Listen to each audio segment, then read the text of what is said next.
Moult fois réutilisé depuis le film Matrix, l'effet Bullet Time n'aura plus aucun secret pour vous après notre truc de ce soir, bande de petits vénards. Aujourd'hui, le truc va tenter de vous dévoiler les secrets de fabrication d'un effet très spécial, le Bullet Time. Rendu célèbre par le film Matrix, il consiste à réaliser un mouvement de caméra spectaculaire tout en ralentissant considérablement l'action. Cela permet par exemple d'observer une balle de revolver en mouvement, d'où la dénomination Bullet Time, le temps d'une balle en bon français.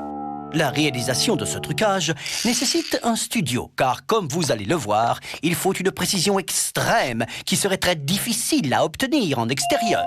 Alors, première technique pour réaliser cet effet. Elle consiste à reproduire ce qu'on souhaite observer, c'est-à-dire placer le sujet sur une plateforme fixe et à mettre très rapidement en mouvement la caméra autour de lui. La caméra est attachée à une plateforme circulaire en rotation, qu'on appelle communément une tournette. Pour obtenir notre superbe ralenti, la caméra filme à une cadence très élevée, par exemple 1000 images par seconde. Ce qui fait qu'une fois projetée à la cadence cinématographique usuelle de 24 images par seconde, la séquence est ralentie presque 50 fois. Mais cette technique est assez dangereuse, mal maîtrisée. Elle peut provoquer certains dégâts sur le matériel technique ou humain. Voilà. La deuxième technique est moins risquée. Pour éviter d'avoir à déplacer la caméra, on utilise une multitude d'appareils photo qu'on place le long de la trajectoire souhaitée. Contrairement à la technique précédente, où la caméra était contrainte à décrire un cercle, on peut cette fois-ci créer des trajectoires totalement délirantes. Le déclenchement successif des appareils photo va nous permettre de capturer une série d'images fixes qui, une fois rassemblées, donneront l'illusion d'un mouvement de caméra. Et voilà le résultat! Mais ce n'est pas si simple. Tout cela suppose évidemment une préparation minutieuse.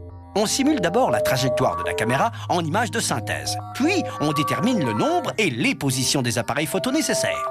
Des rayons laser sont ensuite utilisés pour placer physiquement les appareils sur le plateau.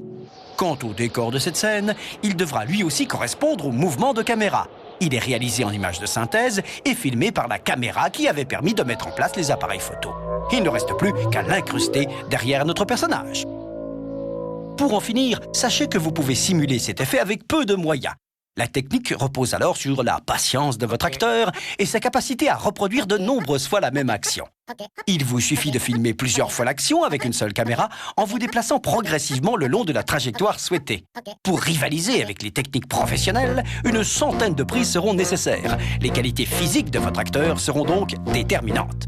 Il ne vous restera plus qu'à monter image par image les différentes prises de vue pour obtenir ce redoutable effet. On récapitule. L'effet Bullet Time consiste à combiner un ralenti extrême de l'action avec un mouvement de caméra spectaculaire. Sa réalisation nécessite un déplacement très rapide de la caméra qui peut être simulé en multipliant les prises de vue. À bientôt pour un nouveau truc!